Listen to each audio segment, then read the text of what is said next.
Sujet suivant. On parle donc de café, puisqu'on a le plaisir de recevoir Jean-Paul Gaillard, directeur de Ethical Coffee Company. Vous faites beaucoup parler de vous ces derniers temps, c'est le moins qu'on puisse dire, puisque vous avez lancé en France la chaîne Casino qui distribue ces cafés qui font de la concurrence à Nespresso, qui est récapitulatif. Nespresso n'a pas aimé, vous attaquant en justice. On saisit toutes ces petites capsules pour des questions on saisit des capsules pour des questions de protection de propriété intellectuelle. Autre élément, les médias, ces grands méchants médias, se sont mis à goûter vos cafés ces derniers temps, et ça a donné lieu à quelques critiques sur la qualité du goût. On va d'ailleurs voir, mercredi, on a diffusé un sujet, Pascal Vasmer a organisé une session de dégustation avec un certain nombre d'invités, dont David Moginier, qu'on peut voir ici en train de goûter. Que j'ai vu et assume totalement. On peut écouter ce qu'il dit. Ça fait un peu penser à un café de tomates sur les aires d'autoroute. À ce point-là. Oui, vraiment, je l'ai pas aimé, vraiment pas. Voilà. Très sévère, donc. Non, mais il a le droit. Tout le monde a le droit d'avoir d'une autre personne. Et l'on peut voir TF1 également faire un test, là aussi par des professionnels, enfin, dans le cas précis par des professionnels qui sont sévères. On dirait de l'eau. Il a plus la texture d'un café filtre. Bon, par sa vétusté, je mettrais 4, pas plus. Vétusté. Voilà, 4-3 contre 6 pour le Voluto de Nespresso. Jean-Paul Gaillard, est-ce que ce café est mauvais ? Non.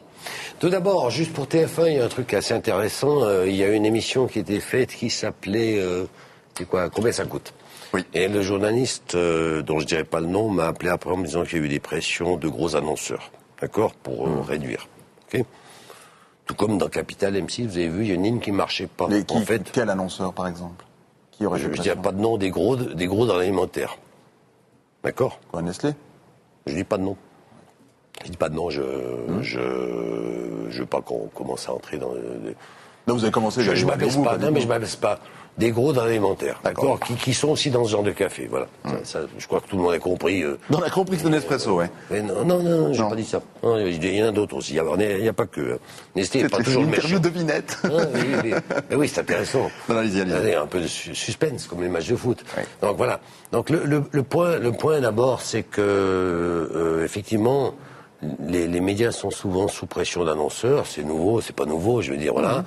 La presse écrite est maintenant plutôt sous pression, à un moment du pouvoir politique en France, justement, puisqu'on en parlait, maintenant c'est plus de pouvoir économique, ça se discute, en fait, il y a des tas de choses à dire.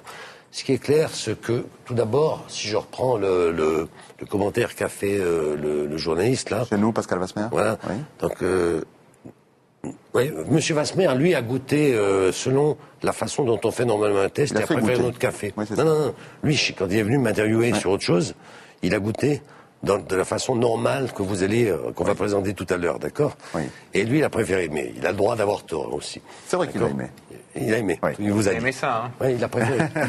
La capsule n'est pas complètement la même chose, c'est ça ? Non, elle est un peu différente. Vous pouvez la voir si vous voulez, je vous la montre. Attendez, il y a des raisons oui, j'ai bien pensé. techniques. Alors, elle est biodégradable. C'est ce qui est important pour l'avenir. Ah oui, absolument, oui. Ce qui était un peu le défaut que tout le monde a reconnu dès le début des capsules Nespresso, quand même, le côté écologique. Ce machin-là... Mais donc, attendez, j'essaie de comprendre ce que vous nous dites. C'est-à-dire que les tests ont été biaisés par des pressions d'annonceurs. Non. Ça, je parle de TF1. Ouais. D'accord ? Maintenant, je parle de votre test à vous. Voilà. Vous savez, moi, mon métier, c'est le café. Votre métier, c'est le journalisme. Est-ce que vous êtes testeur de café ? Absolument pas, mais en l'occurrence, ce ne sont pas des journalistes qui l'ont testé. Oui, mais est-ce que le journaliste est un testeur de café ? Non, là, en l'occurrence, aucun journaliste n'a testé de café. Si le journaliste à qui vous avez demandé de tester le café, la question du monsieur, c'est de vous demander si ce monsieur est un testeur de café. La réponse, c'est non. C'est un consommateur de café. Ouais. Voilà. Alors, les consommateurs de café, ça se traite autrement, et vous allez le voir tout à l'heure avec une autre méthodologie. Donc, vous avez utilisé une méthodologie, mais vous pouvez pas le savoir. Vous m'auriez appelé, je vous aurais dit, mais vous avez utilisé il y a du café dedans, non ? Mais bien sûr, j'espère bien, mais il manquerait plus que ça. Mais ces gens-là, ils représentent quand même le consommateur. Non, les consommateurs, attendez. Non, mais c'est pas sérieux. D'abord, il y a deux choses. D'abord, le journaliste, on choisit ce métier pour deux raisons. Soit on a envie d'informer objectivement, etc. On ne choisit pas ce métier, c'est par désespoir qu'on devient journaliste. Oui. Je voulais pas le dire, je n'osais pas. Je n'osais pas, on a un journaliste. C'est très comprenable dans sa vie. Après, il va dire que mon café est mauvais. Oui. Non, mais dites. Donc, ou alors, on peut choisir ce métier parce qu'on aime, il y a un peu de pouvoir, une sorte de juge. C'est d'ailleurs, ça s'appelle le quatrième pouvoir. Ouais. D'accord ? Donc, ça veut dire que le consommateur, là, a testé comme un testeur de café professionnel qui a au moins 10 ans d'expérience. Quand on fait tester des consommateurs, on les fait tester selon une méthodologie qui est adaptée aux consommateurs. Ce n'est pas le cas. Vous m'aurez appelé, je vous aurais dit. Vous n'y avez pas pensé, c'est normal, c'est pas votre métier. Mais cela dit, c'est pas grave. On peut estimer que le café est un peu moins bon que le Nespresso, c'est une comparaison, et trouver que ce qui semble ressortir de la plupart des tests qui ont été faits, c'est qu'il a quand même un peu moins de goût. Non, attendez, on verra. Que la mousse part plus rapidement, mais c'est pas grave. On peut l'assumer, non? Attendez. Parce qu'on va en parler après, ils se vendent bien. J'ai dit je l'assume. J'ai dit je l'assume, justement. C'est-à-dire que les bêtises qui sont dites par Pierre, Jacques et Jean, ils ont le droit de les dire. Aucune loi n'interdit ça. C'est Pierre, Jacques et Jean qui achètent la capsule quand même ensuite. Oui, non. Alors, Pierre, Jacques et Jean qui achètent la capsule ne goûtent pas comme ça. C'est ça le point. Et on va y revenir. Il y a une méthodologie. Et puis il y a quand même aussi un autre. Attendez, je termine. Une méthodologie pour les tests faits par des consommateurs lambda, monsieur Pierre, Jacques et Jean, et par des dégustateurs. Et votre méthodologie était une méthodologie utilisée par des dégustateurs professionnels. Donc, ça veut dire que quelque part, ces gens pouvaient seulement tomber à faux. Sauf le dernier, c'est pas parce qu'il avait mis mon café, mais la façon dont il a commenté était une façon qui montrait qu'il avait l'habitude de déguster. Je sais pas quel est son métier, mais visiblement c'est un gourmet au moins. Voilà. Effectivement. Et qui a dit qu'il les achèterait pour des questions éthiques parce qu'il préférait peut-être écologique. Marc, puis ensuite je vous redonne la parole. Du point de vue de la pénétration du produit et de la communication, le fait que maintenant on compare espresso et Nespresso, c'est déjà une grande victoire. Ça veut dire que ce produit est devenu le challenger de Nespresso, qui occupe une position de monopole dominante. Donc il est le challenger. Donc de toute manière, d'un point de vue de la pénétration du marché, on est dans la phase normale où maintenant il est pris au sérieux et on le compare. Maintenant que naturellement, et moi j'ai pas goûté, mais que naturellement le testeur lambda, qui n'est pas un professionnel, le compare à Nespresso, et quand vous dites... Avec qui il a l'habitude. Justement, qui boit tous les jours, il s'attend au bon Nespresso. La mousse descend plus vite.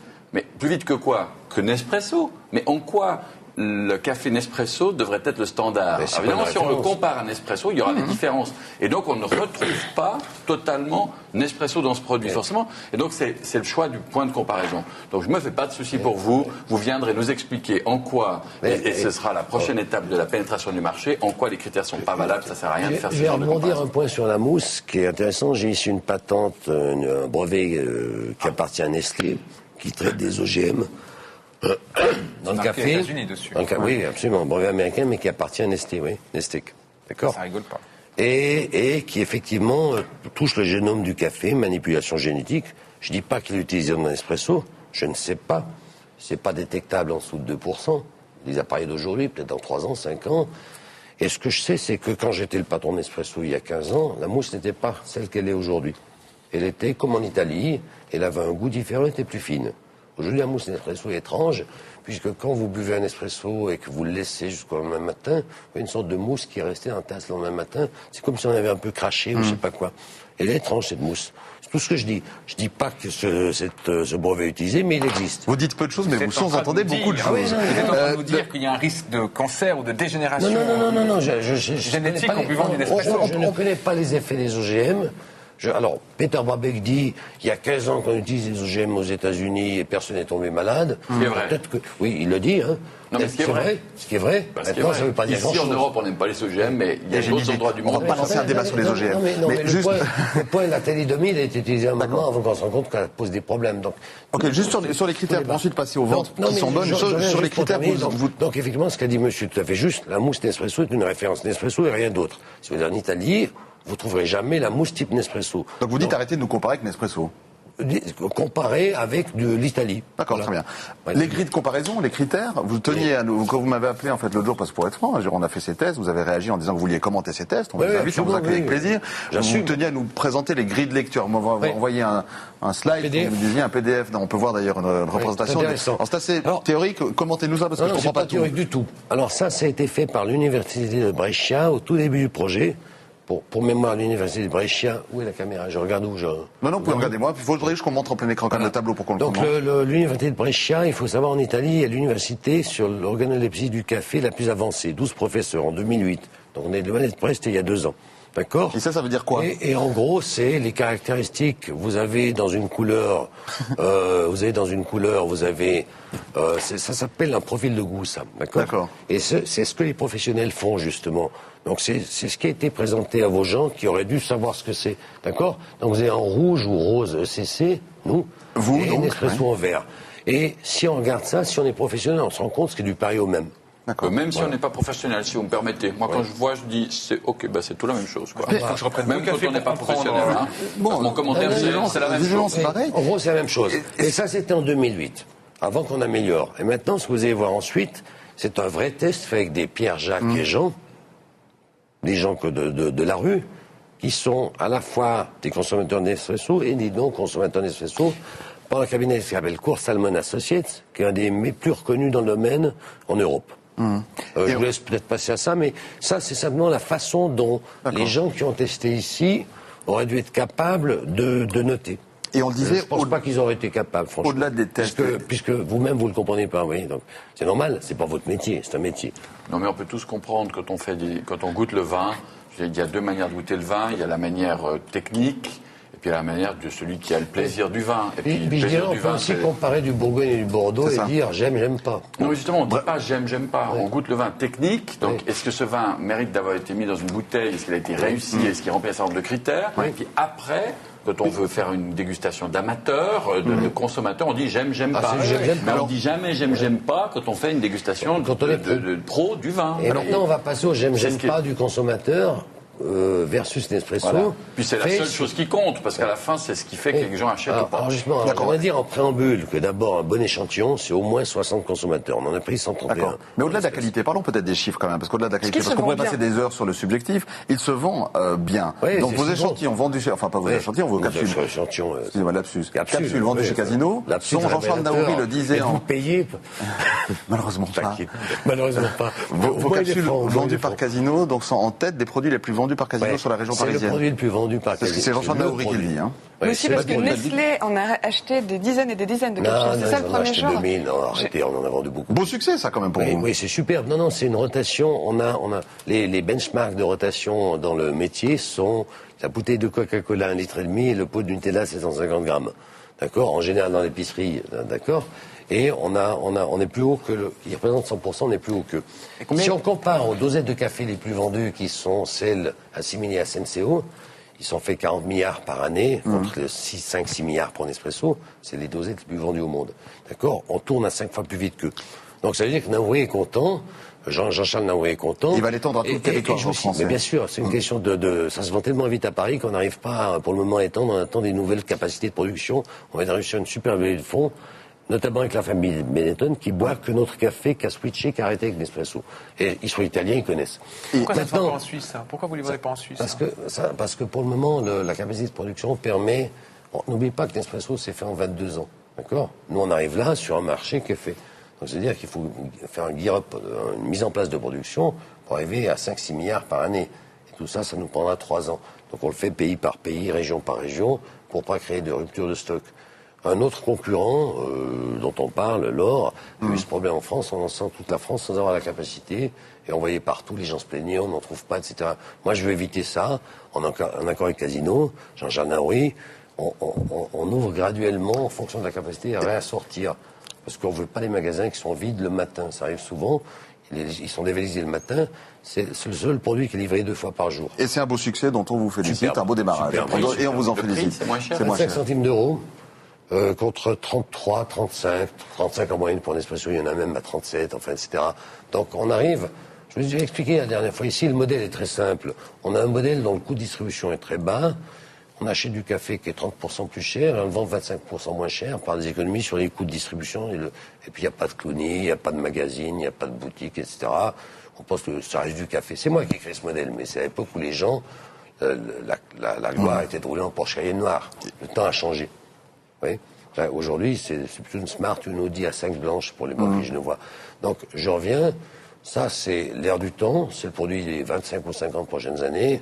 L'ère du bling-bling est un peu passée. Et on vous remercie d'être venu. Par ailleurs. On vous remercie d'être venu en parler ce soir. On va passer aux jeux vidéo parce que le temps passe. Juste, très brièvement, en conclusion, cette usine de fabrication à Fribourg, elle est toujours d'actualité ou pas? Fribourg, je ne sais pas encore. Fribourg, je sais pas encore. J'aimerais juste dire un petit mot sur les attaques, oui, très brièvement, les attaques de Nestlé. Donc, vous voyez, ça, c'est une page du catalogue Lyreco avec des cartouches Hewlett Packard compatibles. Nestlé est en train de nous taquiner, vont nous assigner, ils sont en train de le faire. C'est plus que taquiner. On s'amuse. Non, ils vont attaquer, c'est normal, ils sont obligés, c'est une question d'honneur. Ils vont perdre. C'est l'avis de tous les experts. Ils vont attaquer pour contrefaçon par fourniture de moyens, qui est complètement hors sujet. Nestlé a le droit d'avoir tort, c'est pas la première fois. Je vous rappelle, citez-moi une innovation du groupe Nestlé à part Nespresso. Citez-moi une vraie innovation du groupe Nestlé. On les invitera pour en parler. Mais donc, vous affrontez sereinement ce processus juridique. On aura l'occasion d'en reparler. Et de vous réinviter pour en parler. On doit vraiment conclure, Jean-Paul Gaillard. Non, mais juste, ça me fera encore plus gratuitement. Donc, taux de notoriété fantastique grâce à Nestlé. Je remercie Nestlé au passage. Il faut dire merci à Nestlé. Voilà, merci. Et merci d'être venu sur ce plateau. On passe